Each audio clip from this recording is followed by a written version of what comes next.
Arkafuuni akka mooltan kabajamtoota aadaa Keenyaa televiziyoonii wal ifraati oduun sa'aatii kanaaf qindeeffame simbraanga. Dr. Abiy Ahmed Directora olaantuu dhaabbata maallaqaa idil addunyaa waliin mari'atan. Ministeerri muummee Federaalaa Dr. Abiy Ahmed Directora olaantuu dhaabbata maallaqaa idil addunyaa Kristalina Georgieva waliin mari'ataniiru. Ministeerri muummee Dr. Abiy Ahmed ergaa miidiyaa hawaasaa isaaniitiin dabarsaniin Directora olaantuu dhaabbata maallaqaa idil addunyaa Kristalina Georgieva waliin guddina dinagdee tumsaa fi dhimmoota waloo dursaa kennamaniif irratti bal'inaan mari'anneerras jiraniiru. Yaada faayidaa qabeessa wal jijjiirreef tumsa itti fufiinsa qabuuf galatni koo guddaadha jechuun miidiyaa hawaasaa isaanii irratti maxxansaniiru.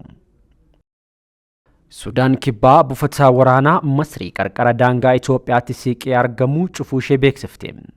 Sudaan kibbaa murtoo kana dabarsuun ishee yeroo rakkoo kana keessatti hariiroo Masrii wajjin qabdu caalaa walitti dhufeenya obbolummaa Itoophiyaa waliin qabdu filachuu ishee kan mul'iseedhaas jedhameera. Dabalataanis murteen buufata waraanaa Masrii qarqara daangaa Itoophiyaa fi biyyoota lameen Itoophiyaa fi Sudaan gidduu jiru cimsuuf murteessuu ishee fi faayidaa Masrii wajjin qabdu caalaa faayidaa waloo Itoophiyaa waliin qabdu isaa filachuu agarsiisas jirameera. Lammiileen Itoophiyaa 1612 biyyoota hambaatti haala rakkisaa keessa turan gara biyyaatti deebi'an. Lammiileen Itoophiyaa 1612 Saudi Arabiyaa haala rakkisaa keessa turan gara biyyaatti deebaniiru. Torban keessatti balalii xiyyaaraa marsaa 9tiin dhiirotiin 1229 dubartootiin 383 gara biyyaatti akka deebi'aniif hojjetamaa kan ture yoo ta'u kanneen keessaa 134 umriin isaanii waggaa 18 gadi ta'uunis ibsameera.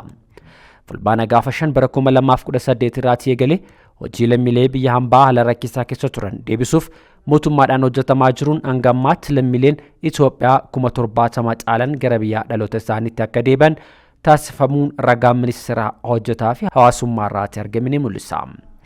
Ministeerichi buufata xiyyaaraa fi bakka tursiisaatti lammiilee kanniiniif deeggarsa barbaachisaa taasisaa kan jiru yoo ta'u maatii isaanii wajjin wal quunnamsiisuudhaaf qaamolee dhimmi ilaalatu wajjin hojjechaa jiraachuus ibseera.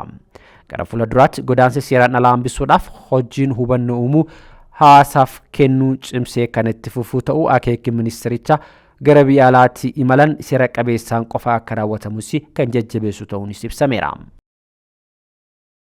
Kitaabni qabsoo fi jireenya Leencoo Lataa jedhu barreeffamee eebbifame.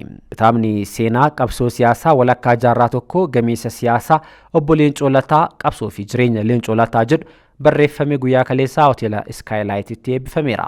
Kitaabni afaan Oromoo fi Amaaraatiin barreeffame. Barreessituun kitaabichaa Zufaan Urgaa yoo taatu kitaabni kun bu'aa bahii fi jireenya obbo Leencoo Lataa qabsoo siyaasaa keessatti waggoota hedduuf dabarsan bal'inaan xiinxaleeras jedhameera. Sagantaa eebbaa kun eebba abbootii gadaa fi haadholee siinqeetiin haala aadaa fi duudhaa Oromoo kabajeen kan raawwatamedha. Eebbi kitaabichaa booda mariin paanaalii waa'ee qabsoo bara dheeraa obbo Leencoo Lataa irratti xiyyeeffachuudhaan bakka namoonni bebeekamoon argamanitti mari'atameera. Sagantaa kanarratti qondaaloti mootummaa olaanoo barreessitooti aartistooti jaalleewwan qabsoo obbo Leencoo Lataa maatii fi keessummoonni affeeramanis irratti hirmaataniiru. Odeeffannoo maddeen biyya alaatti argannetti yoo dabarru waraanni Iraan waliin qabnu hin xumuramne jechuun pirezidaantiin Israa'el Benjaamin Netanyahuun ibsan.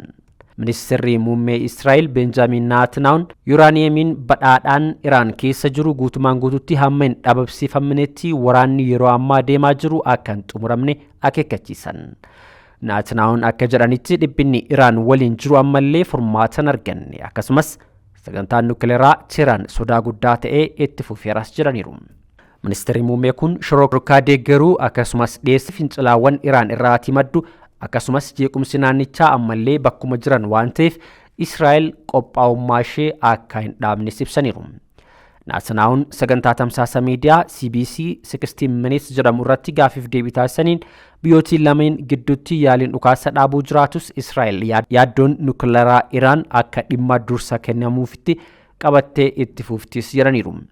Ibsi kun kan bahe ammoo dhiphinni waraanaa fi dippiloomaasii biyyoota lamaanii gidduu jiru haalaan ol ka'ee jiru keessatti yoo ta'u Israa'el dhaabbilee nukleeraa Iraan akka balaa guddaatti kan ilaaltu ta'uus hawaasni addunyaa Teheraan irratti dhiibbaa akka uumu yeroo baay'ee gaafachaa turu isaanis ibsameera.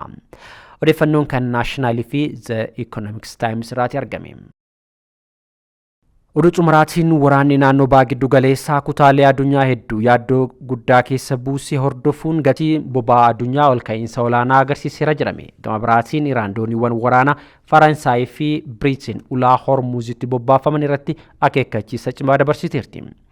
Ulaa galaanaa Hormuuz ulaa dhiyeessa boba'aa fi gaazii uumamaa addunyaa keessaa harka 5 keessaa harka 1 keessa darbu yoo ta'u, erga Ameerikaa fi Israa'el guraandhala 28 bara 2026 waraana Iraan irratti bananii kaasee guutumaan guututti cufamee ture. Haa ta'uutii malee alaabaa qabatamaa amma jiruun humni galaanaa Biriiteen sochii dooniiwwan ulaa Hormuuz godhamu eeguuf ergama idil addunyaa irratti hirmaachuudhaan doonii ishee gara ba'aa giddu galeessaatti erguuf akka jirtu beeksisteerti. Pireezidaantiin Faransaay Emmanuel Macron gama isaaniitiin biyyi isaanii karoora dhuunfaa galaana Hormuuz irratti humna galaanaa bobbaasuuf qabdu akka hin fudhanne ibsuun garuu ammoo Iraan waliin ta'uun waraana ergama nageenyaa fidu irratti hirmaachuuf akka hojjettu dubbataniiru. Guyyaa irraa wuxata har'aa jechuudha ministeerotiin ittisaa biyyoota 40 olii ta'an adda durummaan Yuunaayitid Kingidamitti geggeeffamuun karoora duula eegumsa dooniiwwan ulaa Hormuuz irratti walga'uudhaan mari'atus jedhamee eegama. Oduuwwan sa'aatii kanaaf qindeeffame kana fakkaatu. Qophiileen keenya yeroo gabaabaatti simbiraan ga'uu itti fufu hammasumatti toora miidiyaa hawaasaa keenya hundumaa nu hordofuudhaan nu duukaa bu'aa ni jenna. Horaa bulaa deebana.